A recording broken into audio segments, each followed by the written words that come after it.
Everyone saw him slap her. A crowded market, a pregnant woman, a scream, a silence. But what the world didn't see was the storm that had been building for years. What happened next wasn't revenge. It wasn't justice. It was something far more powerful, and it changed everything. This isn't just about one slap. It's about secrets, shame, and strength you've never seen before.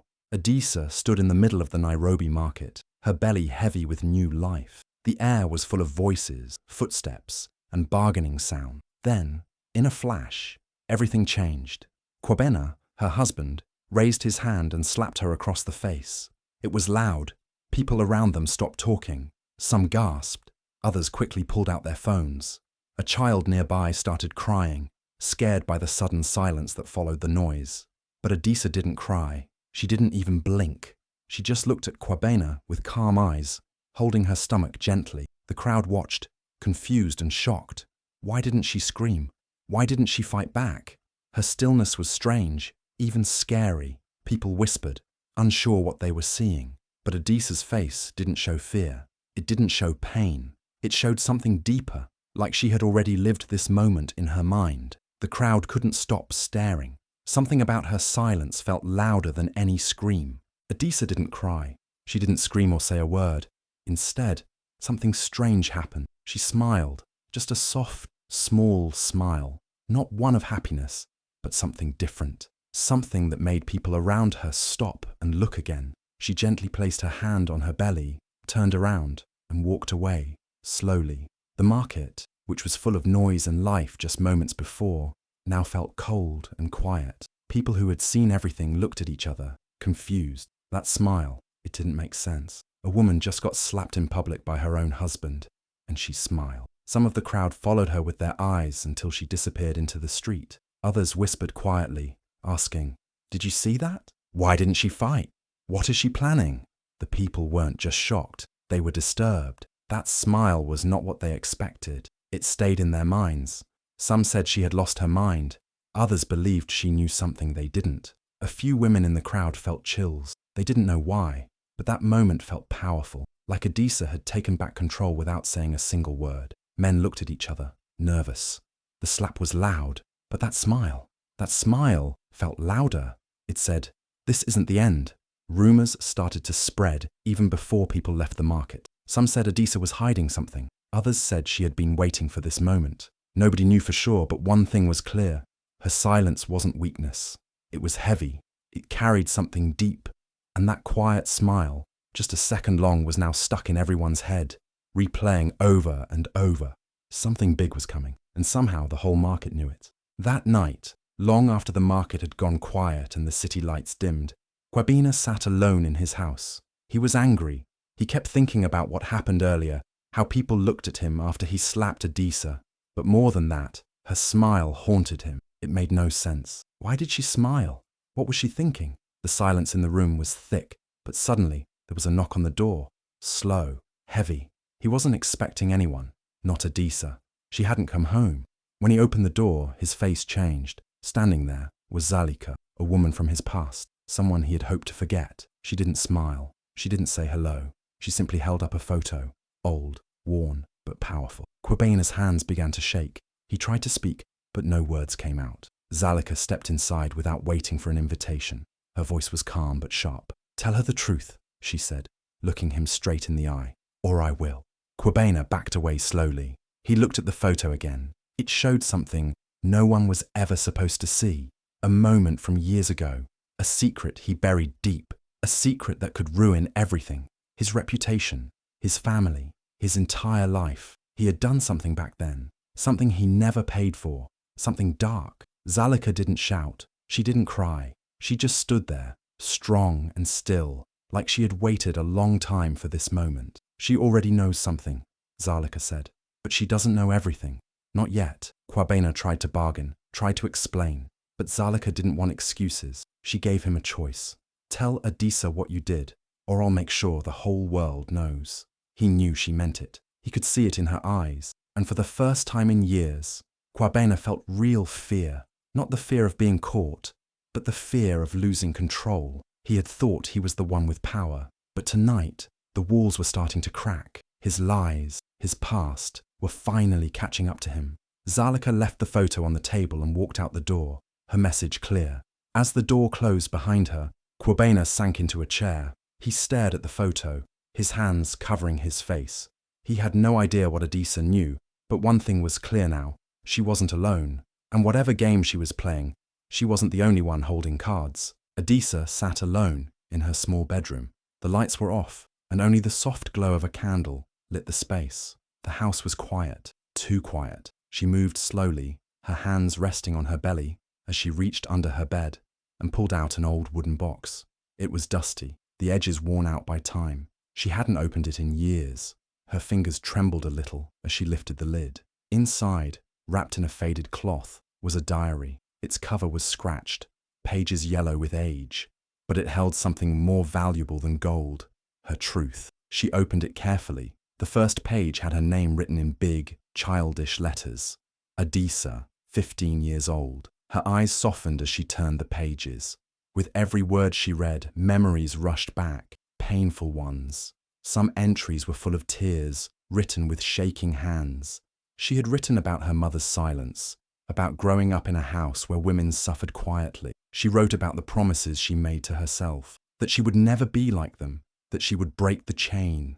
Entry after entry told a story of sacrifice, how she gave up school to take care of her sick father, how she married Kwabena, even when something inside her whispered not to. And then, slowly, the diary changed. She started writing less about dreams and more about fears, then plans, then warnings. In one page, she had written, "He will show his true face one day, and when he does, I will be ready." That page was dated 2 years ago. Adisa wasn't shocked by the slap at the market. She had seen it coming. She had written about it, studied him, watched him. She knew he was changing, the way he spoke, the way he acted around certain people. She had started to follow the clues: silent phone calls, late-night messages, sudden money. She didn't fight him then. She waited. She wrote it all down. Hidden in the back of the diary were pages folded and locked with a small pin. She opened them now. Inside were details, names, dates, places, things that could destroy him if needed. This wasn't just a diary. It was a record, her evidence, her weapon. She looked at one final page. The ink was fresh, written just last week. It said, "They will see me as quiet, but they won't see what I carry inside. They'll think I'm broken, but I'm only waiting. My silence is not weakness, it's preparation." Adisa closed the diary and held it close to her chest. She wasn't afraid anymore. Everything she needed, she had already prepared. Every tear she had cried in secret had become a piece of her strength. She looked at her reflection in the small mirror beside her bed. There were no tears, no smiles, just calm. She whispered to herself, "You thought I didn't know, but I always did." The night outside was dark, but inside Adisa's room, a storm was building, and she was ready for whatever came next. Kwabena wasn't always cruel. When Adisa first met him, he was kind, caring, and full of dreams. He talked about building a good life, treated her with love, and made her feel safe. They laughed, shared meals, and planned for a future together. She loved that version of him. But everything changed 3 years ago. He made a secret deal. After that, he became different, cold, distant, and angry. He started coming home late, hiding things, and spending money they didn't have. He shouted more. He stopped being gentle. Adisa saw the shift, even if he thought she didn't. She paid attention. She watched quietly. He didn't know she was tracking his every move, who he met, where he went, what he said. She wrote it all down. The man she married had become a stranger, but she didn't react. She prepared. For months, Adisa had been quietly preparing, step by step, without anyone knowing. She didn't plan to run away. She didn't want to hide. Her goal was clear: expose Kwabena for who he truly was. Every day, she moved carefully. She smiled when needed, stayed silent when hurt, and acted like everything was normal. But behind that calm face, she was building something strong, a plan that would destroy the mask he wore in public. She started small. She placed a tiny recorder under the sofa, where he usually took his secret phone calls. She hid another one in the kitchen light, where he often argued on the phone with people late at night. He thought she was asleep. She wasn't. She was listening. She collected every word, every threat, every lie. She kept it all safe. Then she found papers, Business deals, strange payments, things he never told her about. Some had his signature, some were in other people's names. She took photos, made copies, and stored them in a hidden folder online. She also went to a lawyer quietly, pretending it was just for baby advice. But she asked about changing her will, and she did it. Without him knowing, she removed his name completely and added someone else she trusted. She spoke to people who knew him before, old friends, even one of his former business partners. Slowly, piece by piece, the truth became clear, and she wrote it all down in her diary, matching it with the recordings and documents. She wasn't just saving evidence, she was building a full story. She trained herself to stay calm. When he yelled, she didn't flinch. When he lied, she nodded like she believed him, all while recording and noting everything.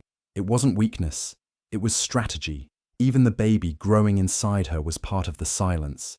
Every time he touched her belly, acting like a good husband in front of others, she felt a mix of pain and power. He had no idea what was coming. Adisa knew timing was everything. If she moved too soon, he'd hide the truth. If she waited too long, he might destroy more. So she waited for the perfect moment, and it was getting close.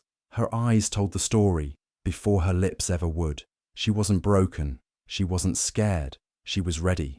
Everything Kwabena thought was hidden was now in her hands, and she didn't need to scream to be heard. She had something stronger, proof, patience, and a plan. One morning, Adisa was gone.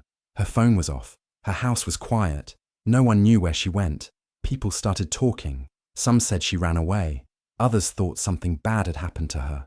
The market where she was slapped just days earlier was now full of gossip. Her silence made the noise louder. Whispers turned into worry, and worry turned into rumors.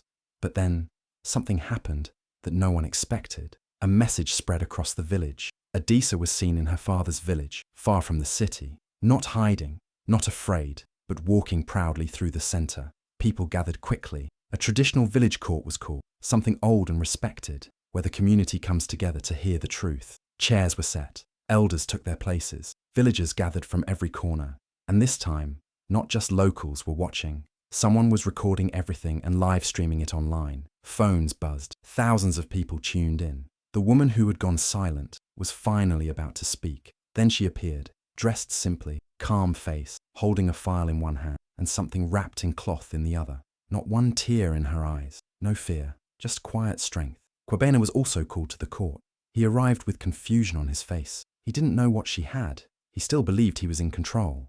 Adisa stood in front of the whole village, and then, one by one, she started showing the truth. Recordings of him shouting, threatening, photos of secret deals, copies of documents he thought were hidden. Everything she had collected over months, maybe even years. She didn't raise her voice. She didn't insult him. She just laid the facts down piece by piece. Gasps filled the crowd. Even the elders looked shocked. People watching online were sharing the video faster than ever. Her story was no longer just her own.